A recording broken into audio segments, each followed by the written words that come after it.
വയനാട് മുള്ളൻകൊല്ലി സുരഭി കവലയിൽ ഇറങ്ങിയ കടുവയെ മയക്കുവെടി വയ്ക്കാൻ ഉത്തരവ്. ചീഫ് വൈൽഡ് ലൈഫ് വാർഡൻ ഉത്തരവിറക്കി. കൂടുകൾ സ്ഥാപിച്ചിട്ടും കടുവ പിടിയിലാകാത്ത സാഹചര്യത്തിലാണ് ഈ തീരുമാനം. ഒരു മാസത്തിലേറെയായി മേഖലയിൽ കടുവ സാന്നിധ്യമുണ്ട്. സുർജിത്ത് അയ്യപ്പത്ത് നൽകും വിവരങ്ങൾ വയനാട്ടിൽ നിന്നും. സുർജിത്ത്, ഈ തീരുമാനം വന്നിരിക്കുന്നു, മയക്കുവെടി വയ്ക്കുക എന്നതാണ്.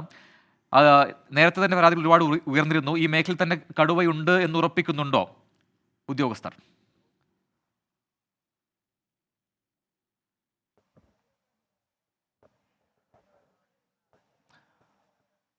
ഈ മേഖലയിൽ തന്നെ കടുവയുണ്ട്. അതിൻ്റെ തെളിവാണ് കഴിഞ്ഞ ദിവസം ഏറ്റവും ഒടുവിൽ ഈ വനമൂലിക എന്ന് പറയുന്ന ഒരു സ്ഥാപനമുണ്ട്, അതിൻ്റെ അടുത്ത് ഈ കടുവ വന്നത്.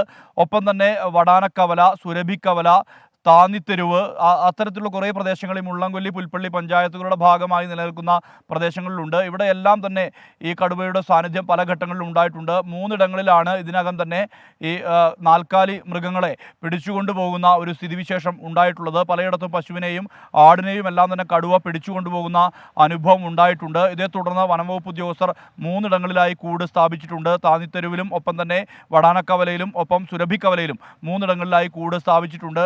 എന്നിട്ട് പോലും ഈ കടുവ കൂട്ടിലാകുന്നില്ല. ഇതാണ് വലിയ രീതിയിലുള്ള പ്രതിസന്ധി. ഈ കടുവ ഏതെന്ന് കണ്ടെത്താനും വനംവകുപ്പിന് കഴിഞ്ഞിട്ടില്ല. ഇതുമായി ബന്ധപ്പെട്ട ദൃശ്യങ്ങൾ പുറത്തു വന്നിരുന്നു. വനംവകുപ്പ് ഉദ്യോഗസ്ഥർ എത്തിയ ഘട്ടത്തിൽ, അതായത് ഏറ്റവും ഒടുവിൽ ഈ വനമൂലിക പ്രദേശത്ത് ദമ്പതികൾ വീടിൻ്റെ പുറത്ത് ജോലി ചെയ്യുമ്പോഴാണ് കടുവയുടെ സാന്നിധ്യം ഉണ്ടായിരുന്നത്. കടുവ വന്ന് കൃഷിത്തോട്ടത്തിലേക്ക് കയറുകയായിരുന്നു. കാട്ടുപന്നിയെ ഓടിച്ചുകൊണ്ടാണ് ഏറ്റവും ഒടുവിൽ വന്നത്.